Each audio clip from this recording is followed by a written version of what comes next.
Welcome everyone. This is my attempt to explain to all of you how to use the VTAC site as a research tool. This will be the first in, I hope, a number of videos, and they will all be aimed at clarifying how you can use the site and how you interpret what you find on the site when you're looking at options for next year. Okay, so the first thing you need to do obviously is go on the internet.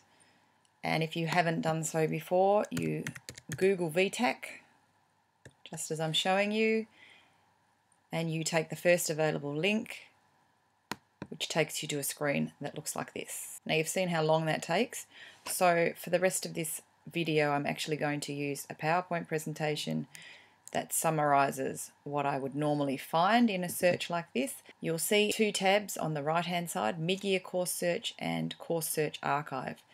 Mid-year is what's currently available. That's not appropriate for us, but the Course Search Archive is what we want to use. And that basically shows us what last year's Year 12s had available to them and what courses were offered for this year. And it is safe to assume that very similar conditions will exist for next year, although having said that, it is absolutely crucial that you recheck anything that you've found now or between now and August. It's crucial that you recheck everything once the site goes live with our preferences for the end of this year. Okay, so we're doing research only and we're using the Course Search Archive. So if you were to key in a term, you will be taken to basically a blank white screen where you would have the option of either selecting Advanced Search or simply entering a keyword. And you'll see from the blue arrow that I have selected to just enter the term nursing, and that has brought up a number of options. You can only see a couple of them, but I think that's sufficient to see that there's a fair variety of courses that have nursing elements in them. You then of course scroll down and select the one that you are interested in and have a look at it. I'll just point out also that on this screen I have selected all universities. I have selected deliberately or elected deliberately to remove all other institutions by universities. You have the option of leaving that link open, which means it shows you every single nursing course available through this VTAC site. Now, while I'm talking about VTAC, VTAC, as you can see above, is for Victorian admissions to tertiary institutions. There's one of these for every state of Australia, and you have to apply through every state TAC centre. You also, if you want to study overseas, have to apply directly to universities. So that's a lengthy process, and we'll go through that in more detail later on, and perhaps individually if it applies to you. Alright, this is quite a dense screen. There's a lot of information on this, and basically when you click on a course you'll get this kind of screen for every single course that you look at. The first thing I'd like you to look at is obviously the clearly in. One of the things that interests most people is what kind of ATAR would I have needed to do this course. Okay, so if you had wanted to do this course in 2014, you would have needed 58.65 to get a clearly in score. That means with that score you were guaranteed entry to this course in Ballarat. You'll see there's another option below the Ballarat option, which is 73 in Melbourne. Okay, so to do nursing in Melbourne at an Australian Catholic Uni, ACU, you would have needed an ATAR of 73. However, the figure next to that says 47.68, and that's a percentage. And that's a percentage of the places that were offered that were actually below 73. So there were other factors which influenced people's ability to get into that course. CY12 offers, that simply refers to current Year 12 offers. That means Year 12 students, 154 of those were offered places. The total offers made for this course last year, or for this year, were 430. Of those 430, 154 were from Year 12, and 47.68 of those people got in without managing an ATAR of 73. Now that might be because they're mature age students, they might have come across from another course. We don't know what that was, so we can't rely on it, but it's comforting to know that there are other ways to get into a course. And one of the ways is if you've had educational disadvantage during the year, you will be filling out a section on your VTAC application later in the year called Cease, and you can outline any disadvantage that you've experienced. I just want to point out that there are actually 4 different course codes. Those purple numbers and letters are related to the course code. It's going to be crucial later in the year that you write those down correctly. There's 2 for each institution, and they refer to the different types of funding arrangements. Okay, the other thing that might interest you is that a Bachelor of Nursing takes 3 years as a minimum. This is the bottom half of that other slide I showed you. You must have scored a study score of at least 30 in English, that is English as an additional language. Any other English, you needed 25. So just be careful with those English scores. There are additional considerations if you do nursing. I mentioned Cease. And the other thing is something called a subject bonus. Now that is really worth looking into. It's sometimes called the middle band, and it looks like they've changed the terminology just prior to freezing all of this data in the archives. But if you see the term middle band or subject bonus, it's generally the same thing. For example, a study score of 40 or above in biology, chemistry, any English, health and human development, math methods, specialist or psychology, each one of those would have gained you an additional 3 points per study. So that means on your ATAR, you would get an additional 3 points for each of those studies. There is a little catch, and if you keep reading, there's an overall maximum of 5 points. So in fact, if you had study scores of above 40 in 2 of those, you would still only get 5, even though you might have liked to have had 6. Okay, and then there's others there where a study score of 45 or more would have gained you 5 points, but again, only once, because you can only have a total of 5. You can also key in a subject area or an area of interest. You don't have to know the name of a course. You can just say to yourself, my favourite subject is chemistry, what can I study? And the next slide is simply to show you some of the variations that you'll get if you key in something like chemistry. It ranges from the top, biotechnology, through a more traditional chemistry engineering kind of course, but then you'll see there's also Chinese medicine, commerce and science, something called dermal therapies, and education. The list goes on. This is just a sample. So this is a condensed version of what you would have found had you selected chemistry/chemical engineering as a preference.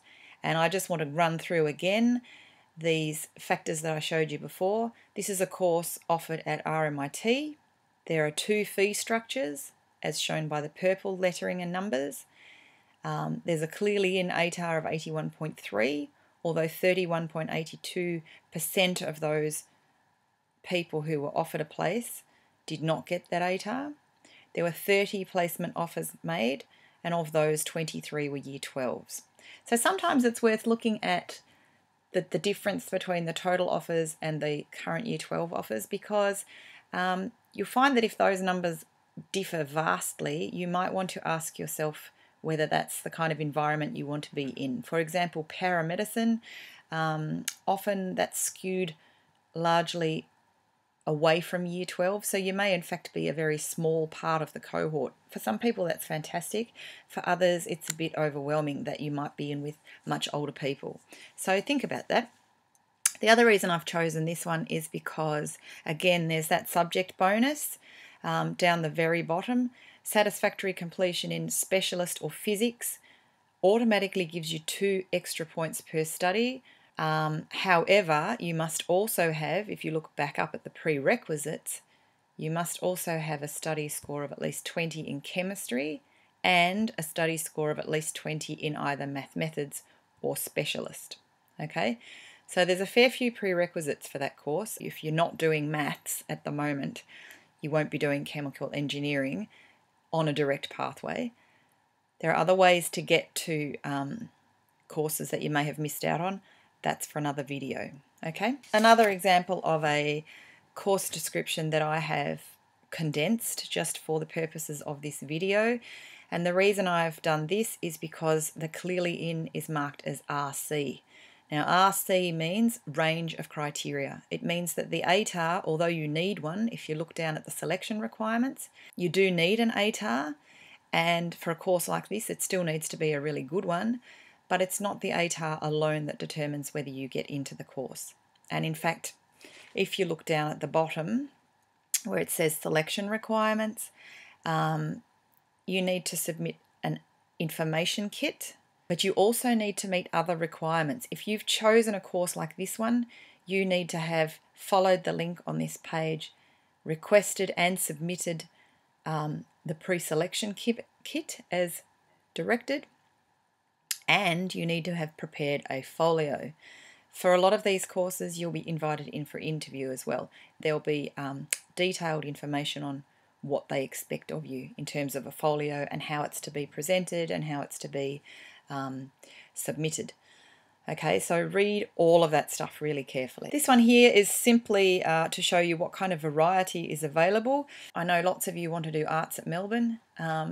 Unfortunately, that won't be a reality for all of you. So you need to think about other places where you might do arts.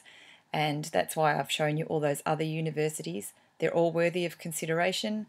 Keep an open mind, look around at other unis, look at other courses. As I said, ATAR of 92.34, although a number of people did get in without that ATAR.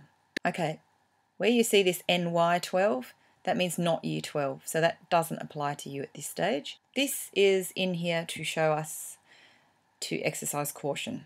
Okay, it's really easy.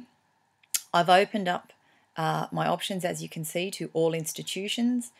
I've keyed in early childhood, which covers a range of things. I picked out this one from Victoria Uni because it looked interesting and because I'm keeping an open mind about which unis I can get to.